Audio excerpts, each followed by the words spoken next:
Micro fiction لغزش۔ اسے office آتے ہوئے آج تیسرا دن تھا۔ اجنبی جگہ، اجنبی ماحول اور اجنبی لوگ، کچھ بھی تو وہاں اپنا نہیں تھا ماں سوائے ایک انہون احساس کے جو ہم وقت کے ساتھ تھا۔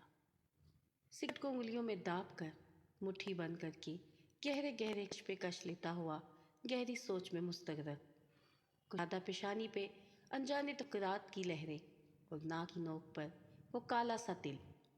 ایکسکیوز می، کنان تمہیں کاظم صاحب بلا رہے ہیں، تم شاید ان سے ابھی تک ملے نہیں ہو۔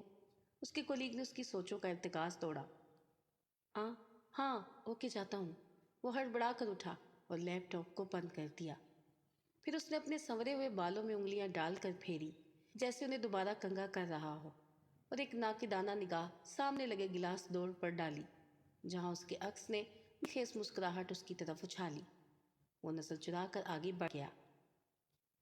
سر، کیا میں اندر آ سکتا ہوں؟ اس نے دروازے پہ دستک دے کر کھولا اور اجازت طلب کی۔ یس، کم ان۔ کمرے خنق زدہ ماحول سے مصروف سی آواز خاموشی کے پردے چیرتی ہوئی آئی۔ جی سر، آپ نے بلایا؟ وہ مؤدب کھڑا تھا۔ بیٹھیے، اس نے مصروف سے انداز میں لیپ ٹاپ پہ انگلیاں چلاتے ہوئے کہا۔ کنان نروس سا تھا، جھٹ سے بیٹھ گیا۔ وہ دراصل سامنے بیٹھے شخص نے کام روک دیا اور نگاہ اٹھا کر سامنے دیکھا اور متحیر رہ گیا۔ تم؟ جی میں کنان، ابھی حال میں جوائن کیا ہے سر۔ کنان نے ناسمجھی سے بول کے پیلے پڑتے رنگ کو دیکھ کر جواب دیا۔ پہچانا نہیں مجھے؟ کنان مسکرایا اور آگے بڑھ کر اس کا گریبان کر لیا۔ نہیں، پلیز چھوڑ دو مجھے، اس نے چیخنا چاہا مگر آواز گھٹ گئی۔ کیا ہوا sir? Are you all right? Kanan نے چمبے سے تکا۔ پلیز تم جاؤ، یو مے گو ناؤ منان، اس نے خون رنگی آنکھوں سے تکتے ہوئے لرزتی ہوئی آواز کہا۔ اوکے سر، ریلیکس، لیکن سر آپ کو کوئی غلط فہمی ہوئی ہے، میرا نام منان نہیں، کنان ہے۔ منان تو کنان نے کچھ بولنا چاہا۔ نہیں، تم جھوٹ بول رہے ہو، میری نظریں کیسے دھوکہ کھا سکتی ہیں؟ تم منان ہو اور مجھ سے بدلہ لینے آئے ہو۔ اس کے پسینے چھوٹ گئے اور آواز رند گئی۔ نہیں سر، آپ میرا یقین کیجیے، میں کنان، وہ اسے تسلی دینے لگا۔ ہاں، میں منان ہوں، اور ٹھیک کہا تم نے، میں تم سے بدلہ لینے ہی آیا ہوں۔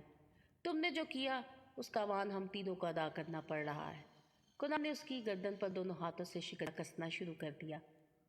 نہیں، چھوڑ دو مجھے منان، میں اپنی غلطی مانتا ہوں۔ وہ گھٹی گھٹی سی آواز گر گڑایا۔ کیا ہوا سر؟ کنان ذرا سا کرسی سے اٹھ کھڑا ہوا۔ بتاتا ہوں، سب بتاتا ہوں منان۔ شک کے پودے نے میرے دل و دماغ پہ اپنی جڑیں اتنی مضبوط کر لی تھی کہ میں نے ان کا قتل کر دیا۔ کس کا سر؟ کنان نے چونک کر پوچھا۔ تو نے دوستی، وفا، اعتماد، سب کا خون کیا ہے۔ کنان غصے تھر تھر کانپ رہا تھا۔ ہاں میں مجرم ہوں، اس نے سر جھکایا۔ سر آخر کیا ہو رہا ہے؟ آپ کچھ آتے کیوں نہیں؟ کنان کاظم پل پل بدلتے رویے سے خائف ہو رہا تھا۔ کاظم نے بےتابی سے سامنے پڑی سیٹ کو ہونٹوں میں دابا اور لائٹ ڈھونڈنے کے لیے نگاہ دوڑائی۔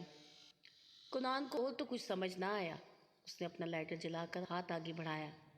کاظم اس کے ہاتھ کی تیسری انگلی دیکھی اور دل پہ ہاتھ رکھ کر نیچے گرتا گیا۔ کنان کی نگاہ بھی دفعتاً اس کے ہاتھ پر پڑی اور وہ بھی لہرا کر گر گیا۔